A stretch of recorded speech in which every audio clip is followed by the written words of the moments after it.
What if the reason people stop you is because you told them your plan?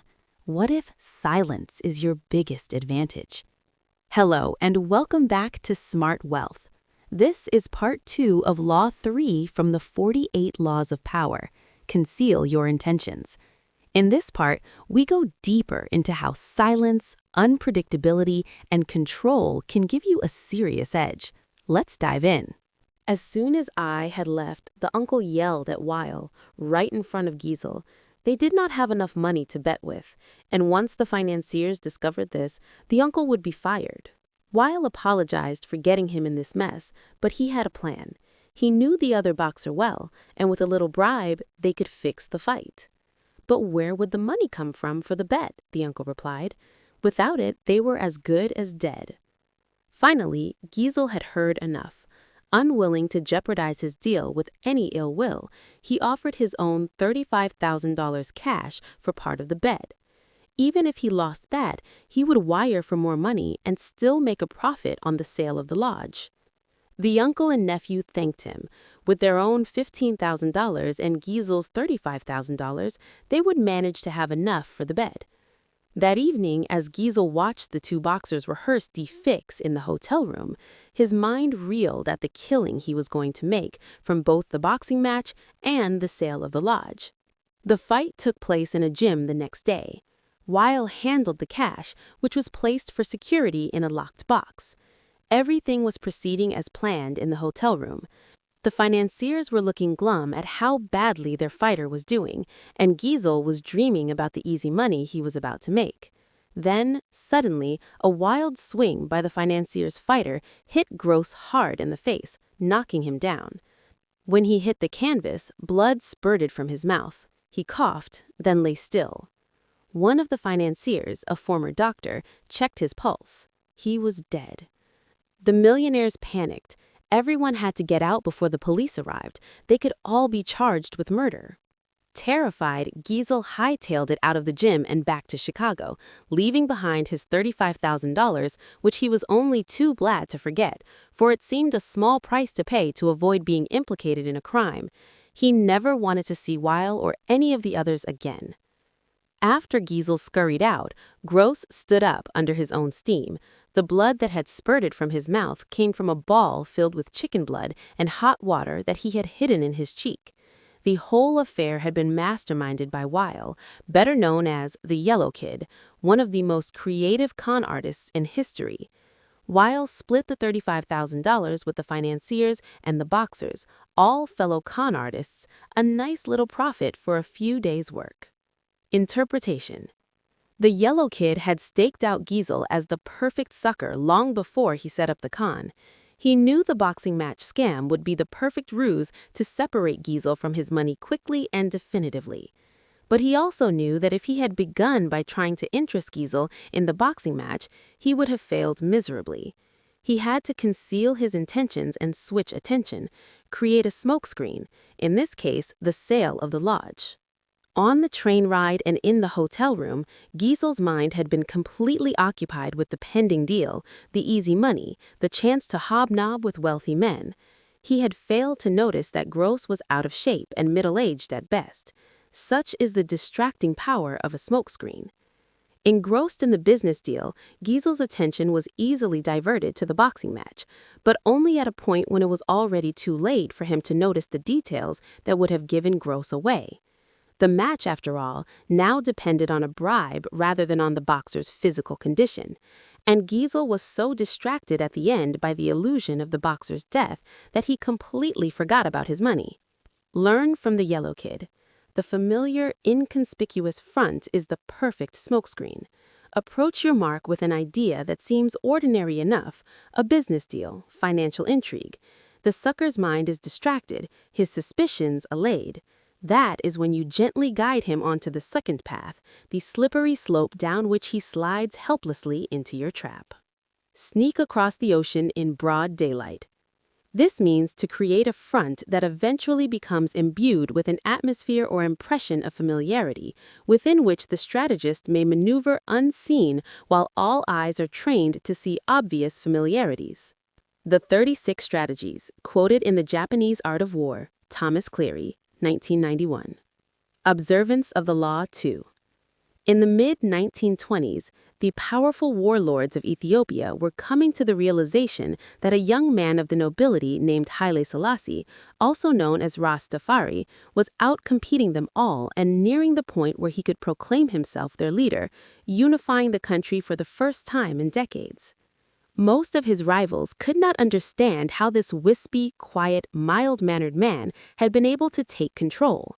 Yet, in 1927, Selassie was able to summon the warlords, one at a time, to come to Addis Ababa to declare their loyalty and recognize him as leader. Some hurried, some hesitated, but only one, Dejemach Balcha of Sidama, dared to defy Selassie totally. A blustery man, Balcha was a great warrior, and he considered the new leader weak and unworthy. He pointedly stayed away from the capital. Finally, Selassie, in his gentle but stern way, commanded Balcha to come. The warlord decided to obey, but in doing so, he would turn the tables on this pretender to the Ethiopian throne. He would come to Addis Ababa at his own speed and with an army of 10,000 men, a force large enough to defend himself, perhaps even start a civil war. Stationing this formidable force in a valley 3 miles from the capital, he waited, as a king would. Selassie would have to come to him. Selassie indeed sent emissaries, asking Balcha to attend an afternoon banquet in his honor. But Balcha, no fool, knew history. He knew that previous kings and lords of Ethiopia had used banquets as a trap. Once he was there and full of drink, Selassie would have him arrested or murdered. To signal his understanding of the situation, he agreed to come to the banquet, but only if he could bring his personal bodyguard, 600 of his best soldiers, all armed and ready to defend himself and themselves. To Balcha's surprise, Selassie answered with the utmost politeness that he would be honored to play host to such warriors. On the way to the banquet, Balcha warned his soldiers not to get drunk and to be on their guard. When they arrived at the palace, Selassie was his charming best. He deferred to Balcha, treated him as if he desperately needed his approval and cooperation, but Balcha refused to be charmed, and he warned Selassie that if he did not return to his camp by nightfall, his army had orders to attack the capital. Selassie reacted as if hurt by his mistrust. Over the meal, when it came time for the traditional singing of songs in honor of Ethiopia's leaders, he made a point of allowing only songs honoring the warlord of Sidama. It seemed to Balcha that Selassie was scared, intimidated by this great warrior who could not be outwitted. Sensing the change, Balcha believed that he would be the one to call the shots in the days to come. At the end of the afternoon, Balcha and his soldiers began their march back to camp amidst cheers and gun salutes. Looking back to the capital over his shoulder, he planned his strategy, how his own soldiers would march through the capital in triumph within weeks, and Selassie would be put in his place being either prison or death. When Balcha came in sight of his camp, however, he saw that something was terribly wrong. Where before there had been colorful tents stretching as far as the eye could see, now there was nothing, only smoke from doused fires. What devil's magic was this? A witness told Balcha what had happened. During the banquet, a large army, commanded by an ally of Selassie's, had stolen up on Balcha's encampment by a side route he had not seen. This army had not come to fight, however. Knowing that Balcha would have heard a noisy battle and hurried back with his 600-man bodyguard, Selassie had armed his own troops with baskets of gold and cash. They had surrounded Balcha's army and proceeded to purchase every last one of their weapons. Those who refused were easily intimidated. Within a few hours, Balcha's entire force had been disarmed and scattered in all directions. Realizing his danger, Balcha decided to march south with his 600 soldiers to regroup, but the same army that had disarmed his soldiers blocked his way. The other way out was to march on the capital, but Selassie had set a large army to defend it. Like a chess player, he had predicted Balcha's moves and had checkmated him. For the first time in his life, Balcha surrendered. To repent his sins of pride and ambition, he agreed to enter a monastery. Interpretation. Throughout Selassie's long reign, no one could quite figure him out. Ethiopians liked their leaders fierce, but Selassie, who wore the front of a gentle, peace-loving man, lasted longer than any of them. Never angry or impatient, he lured his victims with sweet smiles, lulling them with charm and obsequiousness before he attacked. In the case of Balcha, Selassie played on the man's wariness, his suspicion that the banquet was a trap, which in fact it was, but not the one he expected. Selassie's way of allaying Balcha's fears, letting him bring his bodyguard to the banquet, giving him top billing there, making him feel in control, created a thick smokescreen, concealing the real action 3 miles away. Remember, the paranoid and wary are often the easiest to deceive. When their trust in one area and you have a smokescreen that blinds their view in another, letting you creep up and level them with a devastating blow. A helpful or apparently honest gesture, or one that implies the other person's superiority, these are perfect diversionary devices. Properly set up, the smokescreen is a weapon of great power. It enabled the gentle Selassie to totally destroy his enemy without firing a single bullet. Do not underestimate the power of Tafari. He creeps like a mouse, but he has jaws like a lion. Balcha of Sidamo's last words before entering the monastery. Keys to power. If you believe that deceivers are colorful folk who mislead with elaborate lies and tall tales, you are greatly mistaken. The best deceivers utilize a bland and inconspicuous front that calls no attention to themselves. They know that extravagant words and gestures immediately raise suspicion. Instead, they envelop their mark in the familiar, the banal, the harmless. In Yellow Kid Wilde's dealings with Sam Giesel, the familiar was a business deal. In the Ethiopian case, it was Selassie's misleading obsequiousness, exactly what Balcha would have expected from a weaker warlord. Once you have lulled your sucker's attention with the familiar, they will not notice the deception being perpetrated behind their backs. This derives from a simple truth. People can only focus on one thing at a time. It is really too difficult for them to imagine that the bland and harmless person they're dealing with is simultaneously setting up something else. The grayer and more uniform the smoke in your smokescreen, the better it conceals your intentions. In the decoy and red herring devices discussed in Part I, you actively distract people. In the smokescreen, you lull your victims, drawing them into your web. Because it is so hypnotic, this is often the best way of concealing your intentions. The simplest form of smokescreen is facial expression. Behind a bland, unreadable exterior, all sorts of mayhem can be planned without detection. This is a weapon that the most powerful men in history have learned to perfect. It was said that no one could read Franklin D. Roosevelt's face. Baron James Rothschild made a lifelong practice of disguising his real thoughts behind bland smiles and nondescript looks. Henry Stendhal wrote of Talleyrand, "Never was a face less of a barometer." Henry Kissinger would bore his opponents around the negotiating table to tears with his monotonous voice, his blank look, his endless recitations of details. Then, as their eyes glazed over, he would suddenly hit them with a list of bold terms. Caught off guard, they would be easily intimidated. As one poker manual explains it, while playing his hand, the good player is seldom an actor. Instead, he practices a bland behavior that minimizes readable patterns, frustrates and confuses opponents, permits greater concentration. An adaptable concept, the smokescreen can be practiced on a number of levels, all playing on the psychological principles of distraction and misdirection. The most effective smokescreen is the noble gesture. People want to believe apparently noble gestures are genuine, for the belief is pleasant. They rarely notice how deceptive these gestures can be. The art dealer Joseph Duveen once confronted with a terrible problem.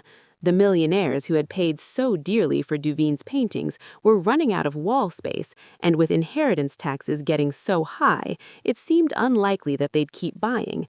The solution was the National Gallery of Art in Washington, D.C., which Duveen helped create in 1937 by getting Andrew Mellon to donate his collection to it. The National Gallery was the perfect front for Duveen. In one gesture, his clients avoided taxes, cleared wall space for new purchases, and reduced the number of paintings on the market, maintaining the upward pressure on their prices. All this while the donors created the appearance of being public benefactors. Another effective smokescreen is the pattern, the establishment of a series of actions that seduce the victim into believing you will continue in the same way. The pattern plays on the psychology of anticipation. Our behavior conforms to patterns, or so we like to think.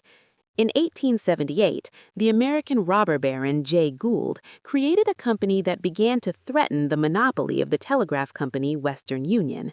The directors of Western Union decided to buy Gould's company up. They had to spend a hefty sum, but they figured they had managed to rid themselves of an irritating competitor. A few months later, though, Gould was at it again, complaining he had been treated unfairly. He started up a second company to compete with Western Union and its new acquisition. The same thing happened again. Western Union bought him out to shut him up. Soon the pattern began for the third time, but now Gould went for the jugular. He suddenly staged a bloody takeover struggle and managed to gain complete control of Western Union. He had established a pattern that had tricked the company's directors into believing his goal was to be bought out at a handsome rate. Once they paid him off, they relaxed and failed to notice that he was actually playing for higher stakes. The pattern is powerful in that it deceives the other person into expecting the opposite of what you are really doing. Another psychological weakness on which to construct a smokescreen is the tendency to mistake appearances for reality. The feeling that if someone seems to belong to your group, their belonging must be real. This habit makes the seamless blend a very effective front. The trick is simple. You simply blend in with those around you. The better you blend, the less suspicious you become. During the Cold War of the 1950s and 60s, as is now notorious, a slew of British civil servants passed secrets to the Soviets. They went undetected for years because they were apparently decent chaps, had gone to all the right schools, and fit the old boy network perfectly. Blending in is the perfect smokescreen for spying. The better you do it, the better you can conceal your intentions. Remember, it takes patience and humility to dull your brilliant colors, to put on the mask of the inconspicuous. Do not despair at having to wear such a bland mask. It is often your unreadability that draws people to you and makes you appear a person of power. Image: a sheepskin. A sheep never marauds. A sheep never deceives. A sheep is magnificently dumb and docile. With a sheepskin on his back, a fox can pass right into the chicken coop. Authority. Have you ever heard of a skillful general who intends to surprise a citadel, announcing his plan to his enemy? Conceal your purpose and hide your progress. Do not disclose the extent of your designs until they cannot be opposed, until the combat is over. Win the victory before you declare the war. In a word, imitate those warlike people whose designs are not known except by the ravaged country through which they have passed. Ninon de Lenclos, 1623 to 1706. Reversal. No smokescreen, red herring, false sincerity, or any other diversionary device will succeed in concealing your intentions if you already have an established reputation for deception. And as you get older and achieve success, it often becomes increasingly difficult to disguise your cunning. Everyone knows you practice deception, persist in playing naive, and you run the risk of seeming the rankest hypocrite, which will severely limit your room to maneuver. In such cases, it is better to own up, to appear the honest rogue, or better, the repentant rogue. Not only will you be admired for your frankness, but most wonderful and strange of all, you will be able to continue your stratagems. As P.T. Barnum, the 19th century king of humbuggery, grew older, he learned to embrace his reputation as a grand deceiver. At one point, he organized a buffalo hunt in New Jersey, complete with Indians and a few imported buffalo. He publicized the hunt as genuine, but it came off as so completely fake that the crowd, instead of getting angry and asking for their money back, was greatly amused. They knew Barnum pulled tricks all the time. That was the secret of his success, and they loved him for it. Learning a lesson from this affair, Barnum stopped concealing all of his devices, even revealing his deceptions in a tell-all autobiography. As Kierkegaard wrote, "The world wants to be deceived."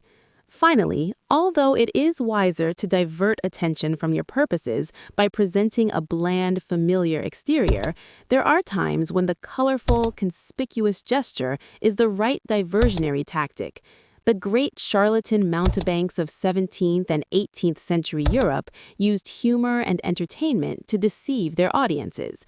Dazzled by a great show, the public would not notice the charlatan's real intentions. Thus, the star charlatan himself would appear in town in a night-black coach drawn by black horses. Clowns, tightrope walkers, and star entertainers would accompany him, pulling people into his demonstrations of elixirs and quack potions. The charlatan made entertainment seem like the business of the day. The business of the day was actually the sale of the elixirs and quack potions. Spectacle and entertainment, clearly, are excellent devices to conceal your intentions, but they cannot be used indefinitely. The public grows tired and suspicious and eventually catches on to the trick. And indeed, the charlatans had to move quickly from town to town before word spread that the potions were useless and the entertainment a trick. Powerful people with bland exteriors, on the other hand, the Talleyrand's, the Rothschilds, the Selassies, can practice their deceptions in the same place throughout their lifetime. Their act never wears thin and rarely causes suspicion. The colorful smokescreen should be used cautiously then, and only when the occasion is right. Say less. Show less. Let them guess. Let them doubt. And when you move, it's already too late. Stay silent. Stay unpredictable. That's how real power works. Stay smart. Stay in control. Subscribe to Smart Wealth for more power, money, and strategy.